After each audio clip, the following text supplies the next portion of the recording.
Stock మార్కెట్ల status ఏంటో తెలుసుకుందాం. దేశీయ స్టాక్ మార్కెట్లు నేడు స్థిర స్థాయిలో ట్రేడింగ్ను ప్రారంభించాయి. గ్లోబల్ మార్కెట్ల నుంచి స్పష్టమైన సూచనలు లేకపోవడంతో పెట్టుబడిదారులు జాగ్రత్తగా వ్యవహరిస్తున్నారు. ఈ నేపథ్యంలో ప్రారంభంలో తక్కువ లాభాల్లో కదిలిన సూచీలు త్వరగానే నష్టాల బాట పట్టాయి. ముఖ్యంగా Infosys, HDFC bank, ICICI bank షేర్లలో అమ్మకాల ఒత్తిడి సూచీలను కిందకి లాగింది. ఉదయం 9:25 సమయానికి సెన్సెక్స్ 195 పాయింట్లు తగ్గి 21,134 వద్ద కొనసాగగా నిఫ్టీ 45 పాయింట్లు కోల్పోయి 24,611 వద్ద ట్రేడ్ అవుతోంది. సెన్సెక్స్లో భాగమైన IndusInd Bank, Power Grid Corporation, M&M అంటే Mahindra and Mahindra, Eternal, Maruti Suzuki, Infosys, Sun Pharma, Bajaj Finserv, TCS, Axis Bank, Kotak Mahindra Bank, ITC షేర్లు నష్టాల్లో ఉన్నాయి.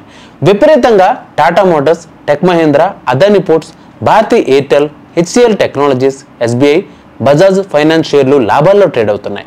రూపాయి డాలర్ మార్కం విలువ ఇప్పుడు వచ్చేసి 85.55 వద్ద ప్రారంభమైంది. అంతర్జాతీయంగా బ్రెంట్ కూల్ ఆయిల్ బ్యారెల్ ధర $64.55 వద్ద కొనసాగుతుంది. ఇక బంగారం ఔన్స్ వచ్చేసి ధర $3,153 వద్ద ట్రేడ్ అవుతుంది. నిన్నటి ట్రేడింగ్లో అమెరికా ప్రధాన సూచీలలో నాస్డాక్ మరియు S&P 500 లాభాలతో ముగిశాయి. అయితే డోజోన్స్ సూచీ మాత్రం పెద్దగా మారలేదు. ఆసియా మార్కెట్లు మిశ్రమంగా కదులుతూ ఉన్నాయి. ఆస్ట్రేలియాలో ASX సూచీ 0.14%తో స్థిరంగా ట్రేడ్ అవుతున్న జపాన్ నిక్కీ 1.11%, చైనా షాంఘై సూచీ 0.45% లాభాల్లో ఉన్నాయి. అయితే హాంకాంగ్ హాంగ్సెంగ్ సూచీ మాత్రం 0.34% నష్టాల్లో కదులుతోంది. బుధవారం రోజున విదేశీ సంస్థాగత మదుపుదారులు FIIలు కొనుగోళ్ల వైపు మొగ్గు చూపారు. నికరంగా 932 కోట్ల విలువైన షేర్లను వారు కొనుగోలు చేశారు.